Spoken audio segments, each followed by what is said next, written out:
others need to know that it's a safe place for them to do the same. You're giving others permission to be themselves, to be this amazing person just by being who you are. So stop hiding. Don't hide anymore. It's ready to come into the light. Welcome to Women Thrive Season 5. This season, you can expect incredible conversations with women from all around the world. We at Women Thrive, not only do we put on incredible conversations with women, host events, retreats, publish a magazine, publish books, and we have created a platform for every woman to shine and share her message. So you right now tapping into a podcast that is globally recognized as the place for women to be and share their message. Be inspired, be part of the conversation, and let's thrive together. Hi everyone, and welcome to another episode. My name is Abigail Rebecca. I am the co-host of this wonderful podcast. We're now in series 5. My other wonderful co-host, Ramonda Jan, who is the founder of Women Thrive. She will be coming and broadcasting other wonderful guests that we have on this series. But what I'm really excited to do today is to introduce you to someone who's very, very inspirational and is actually going to be one of our speakers as we're recording this next year, actually, on the 2026 Women Thrive Summit. But I just wanted to ask you a question before I go ahead and introduce her. I wanted to ask you, do you ever feel like you need to fit into a box, that you need to conform, you need to be a certain way in order to be successful, in order to create a life for yourself, in order to be good at business, in order to be a good person, in order to be likable, in order to fit into society? If you ever feel that you have had to fit into a box to fit in, then we are here to have a conversation to maybe open up your mind and your heart to different possibilities. Because actually what my next guest wants to really share with you is that you don't need to fit into a box to be all of those things. And in fact, your diversity, your standing out and being different is the thing that sets you apart and the thing that really helps you to stand out, not only in your business, in your life. So I'm very excited to introduce Angel Dash to our podcast today.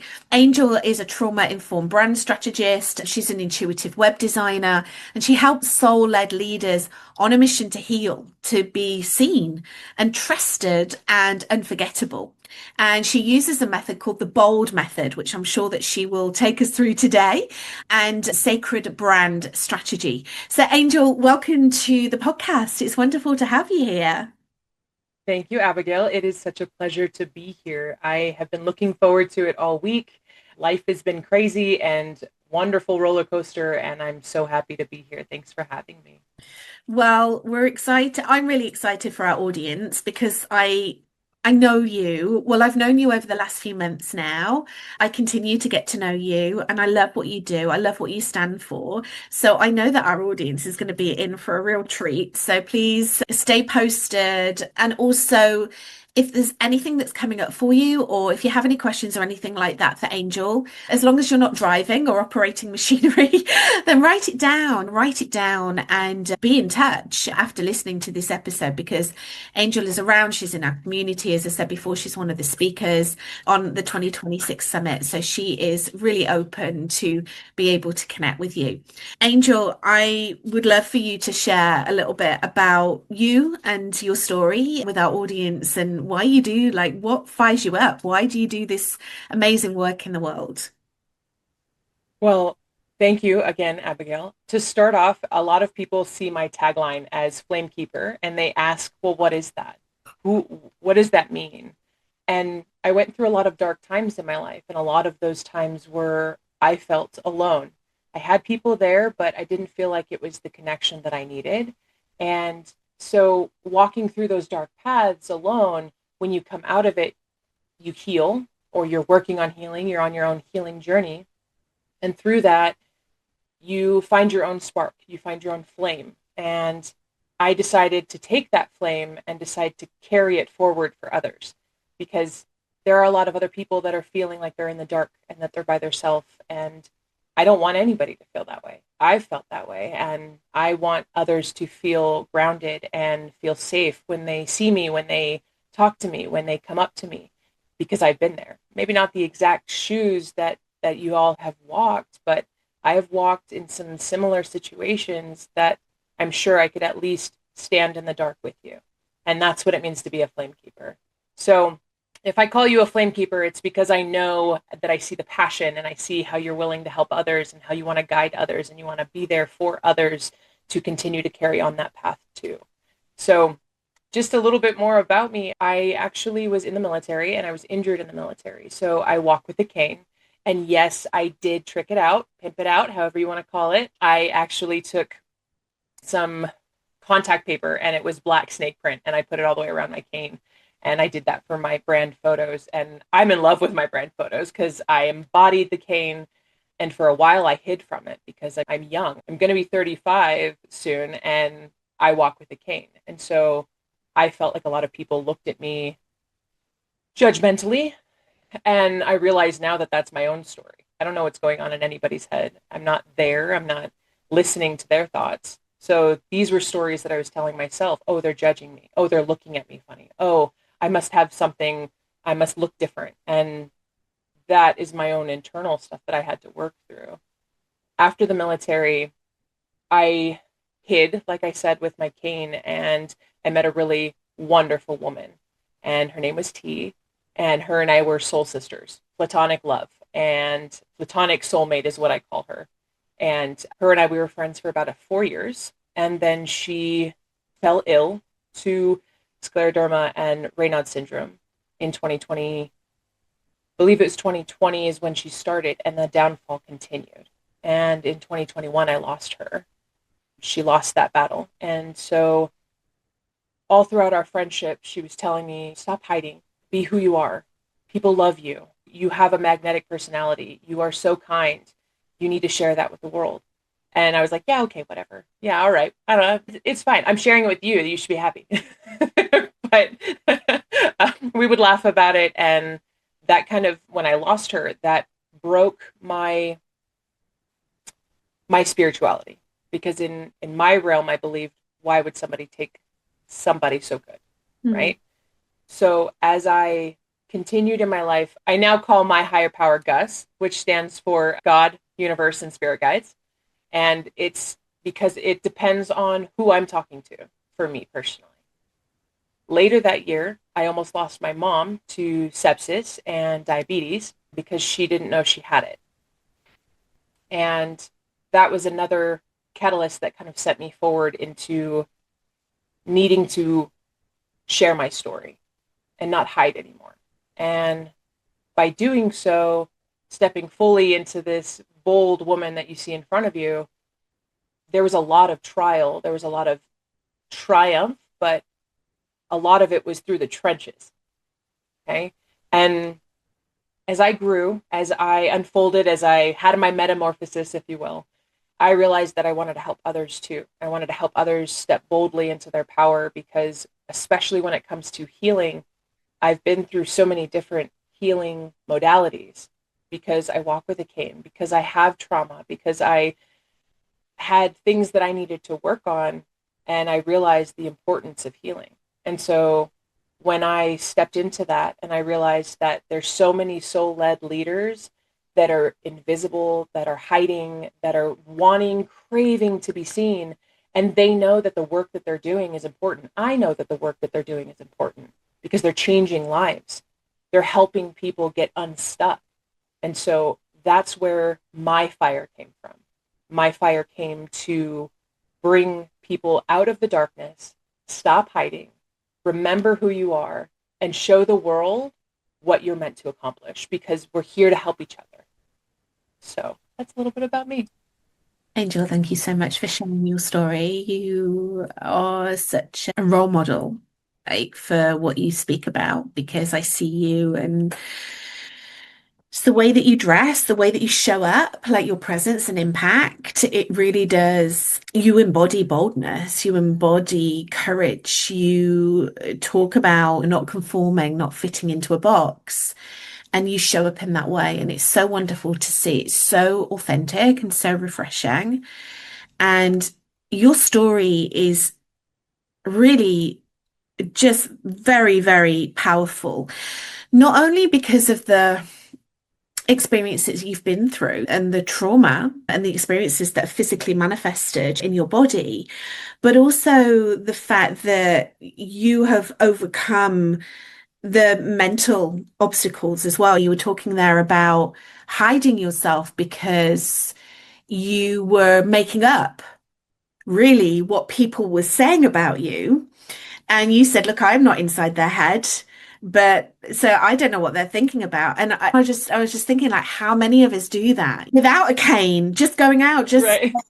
going out and then being like, oh, why is that person looking at me? And then transferring it onto yourself, forming an opinion of it through your filters, and then going and hiding yourself and being invisible or conforming and being more socially acceptable in order to fit in. And I know that that's one of the things that you speak about a lot and you champion a lot. And I just really love that.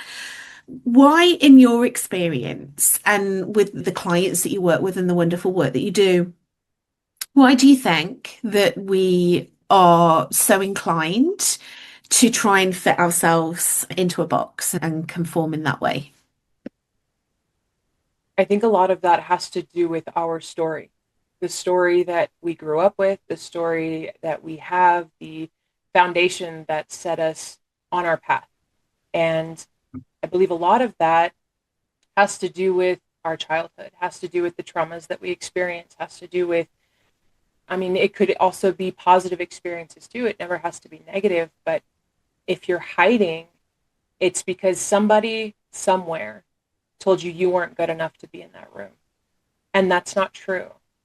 That just means that if you walk into a room and they're not accepting you, that means that your fire is so bright and you need to find another room because they're not meant to hold your fire.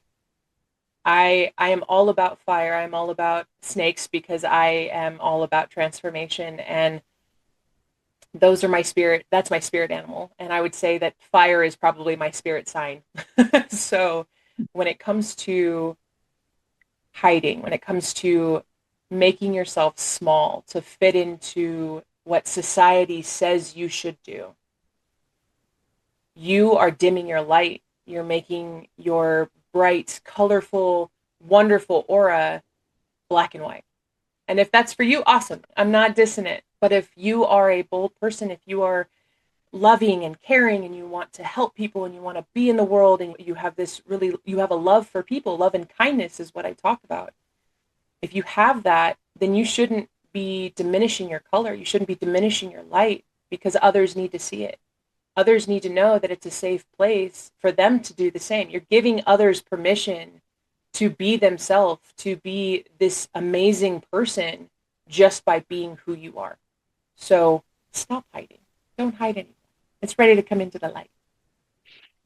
How do you do that? Like, if you look at it from a practical point of view, so we could have an audience here going, okay, yeah, I get it. Like, I don't want to be black and white. Like, I know that need to live my life in color. I don't want to fit into a box. I don't want to conform, but I just don't know how to get out of the conditioning. Like, I'm not as courageous as you, Angel. I'm not as confident as you. Like, it's all very well for you to say that, but I don't think that I'm able to do it. Like, what would you say to someone that is kind of showing up in that way, in that mindset? I was not always this confident and I was not always this bold either. Like I said, I diminished my light. I shrank. From my traumas in my past, from my story, I was told that I was better seen than heard and I needed to be quiet. I needed to be careful, especially because I'm 6 feet tall. Whenever I would walk into a store with my mom or my parents, I would have to have my hands in my pockets and not touch anything. I can only look. But what I it's funny that you bring this up because how they can do this is actually part of my bold method. And so my bold method, bold stands for build your foundation, own your light, light up your presence, and deliver with impact. Those are the key takeaways. Those are the keys to the locks, right? So you want to start by building your foundation. That means taking a look at where you're at internally and externally. But if you are looking at, well, for instance, if you're looking at your brand, your website, and you're looking at it and you have tension in your chest, that's telling you, your body is telling you that this is not okay. This isn't aligned with you anymore. So you need to listen to your body. You need to take the time to listen to what your nervous system is telling you, about your brand, about people around you, even your environments. And so you have to build your foundation first. That's the first step in being bold or being charismatic or confident. You have to take that time to slow down, take a breath, feel your body, do a body scan. That's what we do here in our household. We do a body scan. Okay, how does this make me feel? I don't know. I've got some tension in my chest. I'm not so sure. Okay, well then we're not going to go forward with it. We're gonna try something else. You want your body to be aligned with where you are too. And if your body isn't, then you're not going to be. Your body remembers everything. Everything. So what you're saying then is one of the things that I talk about a lot is that we're so conditioned, aren't we, to make decisions with our heads, to weigh up the consequences. If I do this, then this might happen. If I do this, then this might happen. And actually, we're just guessing. So, actually, what you're saying is to drop into our body and to use our body as a decision-making tool. I'm really interested in this because I love how the fact that you say in your household, even you'll do like body scans. How do you trust that? How do you trust your body that that is the right decision, the body wisdom? It came with a lot of meditation for myself, but there is a way where you can ground yourself, meditate, and then ask your body to show you a yes. Ask your body to show you a no.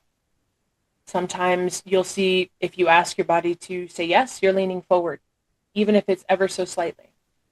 If you are asking your body, show me a no, and you're leaning away, well, then that's a no. So it's a matter of taking the time to ground yourself. We are so busy with all the things in life, everything going on around us, and XYZ is happening, and we can't stop it. And it's a matter of slowing down and taking the space to honor yourself, honor your body, which ultimately will ripple out into honoring others as well. I love that because we can just be so much in the busy, can't we? Heads down, doing the thing, ticking all the boxes, like doing what we think we need to be doing. And actually, that the stepping back is such a big business strategy, isn't it? But it's not something that we're taught. It's definitely Nope. not something in society. Society's like hustle and work hard and like work at the weekends and do all the things. But actually, what you're saying is to take that step back, and that will really serve you well. Mhm. Absolutely. So, in your bold method, then, what are the other steps within that? I'm interested to know. So we have build your foundation, and then we have own your light. Own your light stands for taking your body scan and feeling where things are at, right? So you do your body scan first, and then owning your light, you're trying to figure out, okay, is this for me or is this no longer aligned with where I am, where I'm going, or where I want to go? And so then you have light up your presence. Okay, now it's time to step into that. Now it's time to show the world who I am. My motto this year has actually been do it scared. And I have done more things in my business by doing things scared than I've ever done before. And it's because I'm taking a chance on myself. I'm taking a chance on others. And I'm excited to see what it unfolds. With D, with deliver with impact, I wanted the last letter to stand for not just ourselves. I talk about love and kindness a lot with myself, with my family, with my friends, with the world. And that's what I try to embody along with boldness. I'm going to stand here and smile. But I mean, if you're coming for my family, like, hey, hold on a minute. Right. But when I talk about deliver with impact, I'm talking about what impact are you doing for others, not just yourself. What what is happening in your life that you can say, hey, I'm helping others out. An example that I have is that I did it scared and I volunteered to be a model for a local event here in my area. And their proceeds, it's a fashion show. I've never walked a fashion show before, but and I'm like, hey, can I bring my cane? Because it's kind of attached to me. And they're like, oh, absolutely. And it turns out it's for female veterans. So I was like, oh, well, this is even better. The all of the proceeds go to two nonprofits here in this area, and one of them takes animals, dogs specifically, and gives them a place to go because they're on the euthanasia list. Euthanasia list. And then the other nonprofit is a company that actually helps train service dogs for veterans. So super exciting. I love that. I've been so my partner Kev has been banging on for a few years now to read a book by, oh my goodness, I can't remember his surname, Stephen. I can't remember his surname. Why does it escape me? But anyway, he does the Diary of a CEO podcast, and he's written a book. He's written a few books actually, but the book that Kev really wanted me to read was Happy Sexy Millionaire. And I love the title, so I've wanted to read it. Anyway, I finally started to read it when we've just been away. We've just been away on a trip. And one of the things that he was speaking about in there is that, like, there's been studies around the key to people's happiness, what creates real happiness in your life, because a lot of people are like striving to create success within their business, to make money, to be credible, all these sort of external things. And actually, when they get there, they realize that they're still unhappy because obviously we all know it needs to come, it's like an inside job. But actually, what is it that really creates that happiness and inner fulfillment? And one of the things that they were able to pinpoint is that it came from being in the act of service, being able to help someone else, being able to help someone else through a process, and being in service to each other. Because really, at the end of the day, we're tribal creatures. We belong in communities, we belong in societies together. However, the separation is happening. And with technology and all of that, like it's so much more important to come together in community. But I really love that you shared that because it's just so important to have that as part of your purpose with your work. I have it within my business. There are certain charities that I support that really align with my values.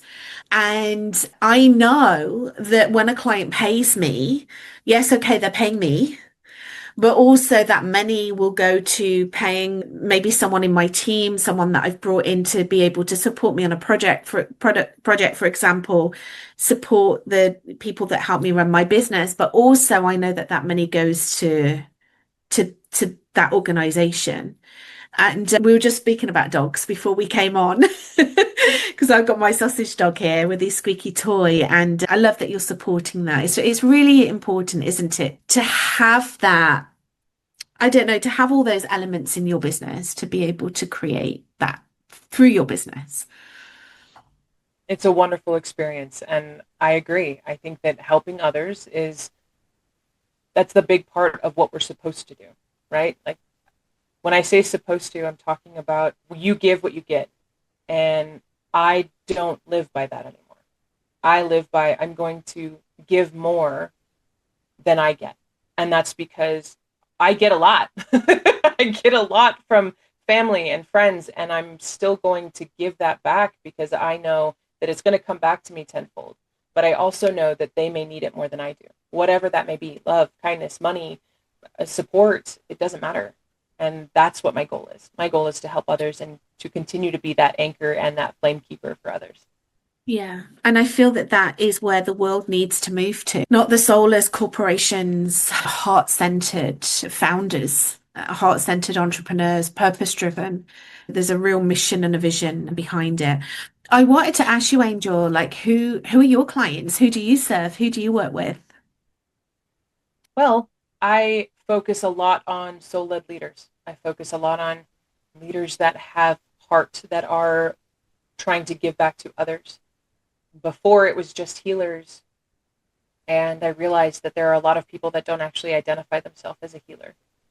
They don't say, oh, well, I'm a healer in this modality. But their mission and their vision is still healing or helping others. So that's my purpose. Those are the people that I crave to help be a service to. Those are the people that I want to align with, and the ones that I want to help bring their vision boldly forward so that they can continue to help others. Because if I'm helping them, they're going to help others, and then it's going to ripple out, and then we're all just happy. I love that. I really love that you're supporting.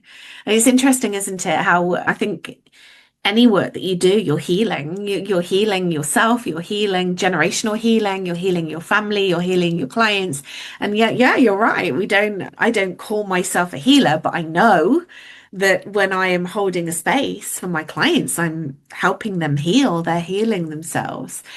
So, in terms of like the future for you, in terms of breaking out of the box, breaking the rules, not conforming, being different, standing out, like what is next for you? Like, what is in your big vision for the future?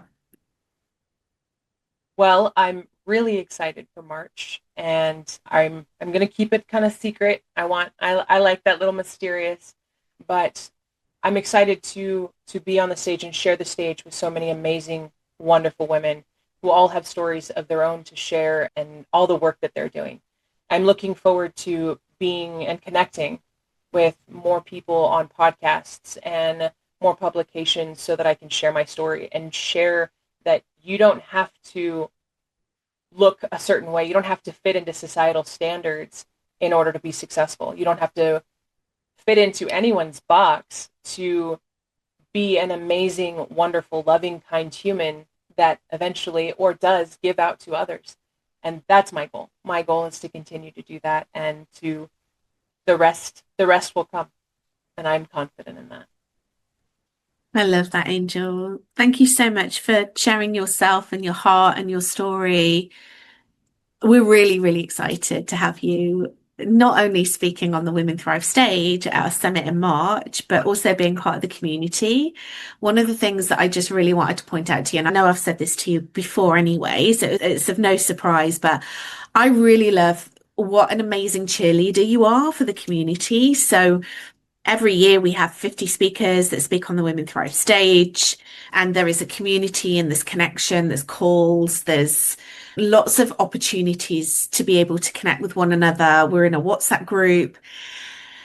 And just the way that you show up, like I'll never forget when we did our first ever showcase, which is our 2 hour event that we do every month where we live stream to all of our social media followers. And Angel was just like the ultimate cheerleader, like in the chat, like that was amazing, taking photos of people on the screen, sending it to them. And just such a wonderful example of how amazing would it be if we all showed up like that? How amazing would it be if we all supported one another in that way? If we shone a light on one another instead of it being in competition and tearing each other down and picking faults? Like, how amazing would the world be if we all showed up like that? What is it? I know this is a really loaded question, but why is it important for you to be like that, Angel? I guess in short, because I want others to succeed. I don't know what it is. I don't know where it came from. I have always been a cheerleader for others. I I can't say that I know where it came from, because I don't. I show up, and if somebody's really excited about it, about whatever it is that they're sharing, and I want to share with them, I want them to feel like they're supported. I want them to feel their excitement is coming back to me too. And I think that maybe that's what it is. I don't want others to feel less or not supported or anything like that when it comes to me. When they share something that's important to them and they share something that they're excited about, I want to share and revel in their excitement and their congratulations and their hard work that they're doing too, because I would want somebody to do that for me. And that didn't always happen before. I have an amazing support system now, but that didn't always happen. And I didn't want anybody to feel that way. So I always stood up and I always did a standing ovation, regardless of who it was, regardless of if they liked me or not. I didn't care. I was like, you're excited about it? Cool. Good for you. I'm here for you. That's amazing. And it was never sarcastic. It was always genuine because I want people to succeed. I think that that's important for everyone. Yeah, and it feels really genuine. It feels really authentic. And it's really nice to experience that and to witness it. And for me, that speaks volumes about the work that you do and what it's like to actually come and work with you and go on this beautiful journey with you. So I just wanted to say congratulations for everything that you've created, everything that you've achieved, really having the courage and making the decision to be who you are and boldly stand up in that way, wrap your cane with snake print tape and walk down the catwalk and show yourself boldly in your brand photos. Just really wonderful. And thank you so much for being such a shining light within the community. Thank you for having me, and it's a pleasure as always. Angel, where can people find you? Where do you hang out? Where can they find you? Share a little bit about website, social media, if there's anything that anyone can download or access to find out more about your work. So the easiest place to find me is actually on Instagram. I'm there almost every day. She is. You can find me at Angel-Branding Co. And you can put that in Google and it'll probably bring up a lot of my socials. But my website is also angel-brandingco.com. And in my Instagram bio, there's some freebies. There's actually a B.O.L.D brand starter kit that you guys can download for free. So if you want to check that out, they're more than welcome to. And then the last thing is just that stay tuned because my book will be finished writing here soon and we will be publishing hopefully the beginning of next year. So amazing. We're excited. We're so excited about that. And it's a great time as well for you to be on the summit to promote that. So it's just fantastic. Angel, thank you so much. Thank you for being in our community. Thank you for being a speaker. Thank you for coming on and sharing your heart today. Thanks for having me. It was such a pleasure, Abigail. And thank you to you, our wonderful audience. Thank you for watching. Thank you for listening. Even though we don't see you on these podcasts, you're listening in the future. We feel your energy. As always, thank you so much for your support with the podcast, for sharing our wonderful guests with your community. Thank you for your comments. Thank you for your support. And certainly, please feel free to reach out to us. If you have any questions for Angel, you can reach out to her directly. Go and follow her on Instagram. Inspirational posts every single day, and go and check out her website as well and look at ways that you can work with her because she is an amazing person to work with and to support you on your journey as well. And of course, as always, you can always reach out to us here at Women Thrive Media. We would love to hear from you. So please stay tuned. There will be another episode coming up very, very soon. But for the time being, have an amazing day and we will see you very soon. Thank you for listening to this episode of Women Thrive Podcast. I'm so thankful for you as a listener for spending time with us, myself and my co-host Abigail, to hear our conversations with our guests. If you have had the opportunity to hear our podcast, do make sure you leave a review and share this episode with your audience as well. This has helped us reach the 5 top % globally ranked podcasts, as well as reach more than 30,000 downloads to date. Your support means so much to us, and this is how we get to reach more people around the world. At Women Thrive Media, we're here to amplify voices of women and empower women to take the center stage and shine a spotlight on their messages.